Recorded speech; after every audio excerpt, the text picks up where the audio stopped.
Sveiki! Ar kada teko susimastyti, kad maždaug kas 10 žmogus aplink mus raides ir žodžius gali matyti visiškai kitaip? Šiandien mes gilinamės į disleksijos pasaulį ne kaip į kažkokį trūkumą, o kaip į kitokį smegenų veiklos būdą. Ir žinoma, aiškinamės, kaip galime padėti tiems, kurie su šiuo iššūkiu susiduria. Štai čia ir prasideda pokytis. Disleksija nebėra kažkokia nematoma paslaptinga problema.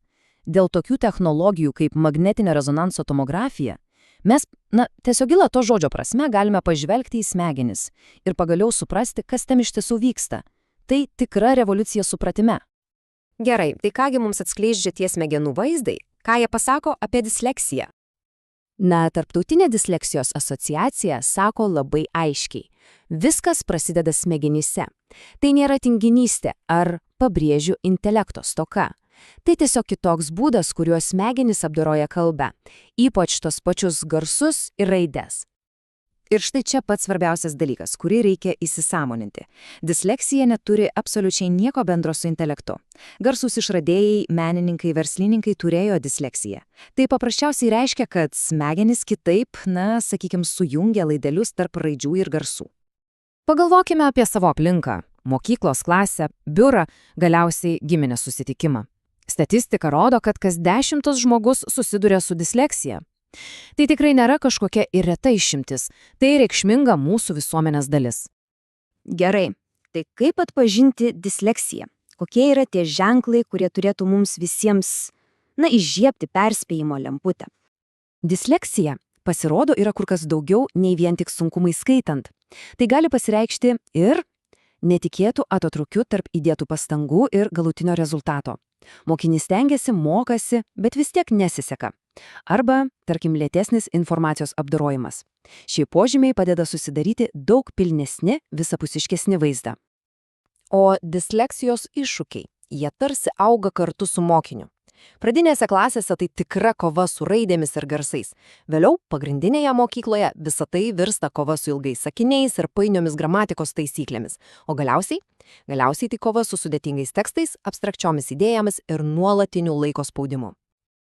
Atpažinti ženklus yra viena, bet kodėl taip nepaprastai svarbu veikti greitai? Kodėl negalima tiesiog, laukti ir tikėtis, kad viskas kažkaip išsispręs savaime? Tyrimai kalba labai aiškiai. Mes tiesiog nebegalime sau leisti prabangos laukti, kol vaikas pradės beviltiškai atsilikti. Ir čia kalba eina ne tik apie pažymius ar skaitimo greitį. Kalba eina apie vaiko savivertę.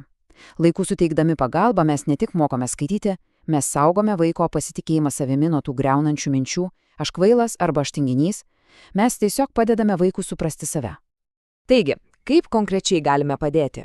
Kokios strategijos iš tiesų veikia ir gali pakeisti situaciją iš esmės? Veiksmingos pagalbos pamatas – tai aiškus, struktūrizuotas mokymas.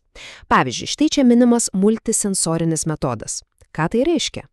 Paprastai tariant, tai mokymasis ne tik akimis, bet ir ausimis ir netgi rankomis, liečiant raides, jas piešiant ore. Taip smegenims suteikiama daug daugiau kelių įsisavinti informaciją. Štai ekrane matome puikų pavyzdį. Kairėje tekstas, kuris vargina akis, raidės tiesiog susilieja. Dešinėje aiškus šriftas, didesni tarpai, paryškinti svarbiausi žodžiai. Skirtumas akivaizdus. Tiesa, tokie atrodytų visai smulkus pakeitimai gali turėti milžinišką teigiamą poveikį.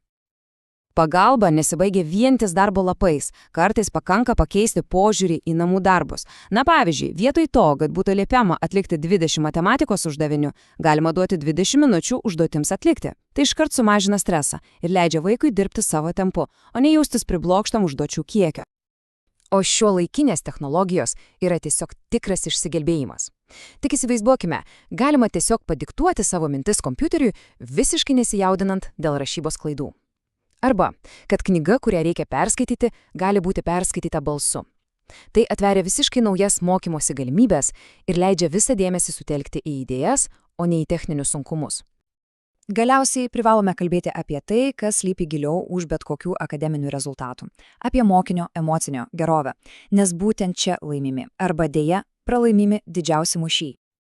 Nuolatinė kova su žodžiais gali palikti labai gilius randus sieloje. Tai jausmas lyg tektų bėgti maratoną smėliu, kai visi kiti lengvai bėga asfaltu. Tas kasdienis nusivylimas, jis gali nepastebimai po truputį griauti pasitikėjimą savimi. Todėl mūsų tikslas yra ne tik išmokyti skaityti, bet ir ugdyti atsparumą. Tai reiškia, kad turime padėti vaikams atrasti savo išskirtines stiprybės, galbūt tai neįtikėtinas kūrybiškumas, problemų sprendimas, erdvinis mąstymas ir išmokyti juos gebėti paprašyti pagalbos, kai jos reikia. Iš esmės viskas susiveda į aplinkos kūrimą. Aplinkos, kurioje klysti, yra ne gėda, o natūrali ir netgi, sakyčiau, sveikintina mokymosi dalis. Ir tai galioja visiems, ne tik tiems, kurie turi disleksiją. Taigi, norisi pabaigti šiuo klausimu. Ar esame pasirengę pakeisti savo požiūrį? Ir vietoje to, kad matytume vien tik sunkumus, pradėtume ieškoti ir ugdyti tas unikalias stiprybes, kurias turi kiekvienas disleksiją turintis žmogus, nes būtent ten slypi tikrasis dar neišnaudotas potencialas.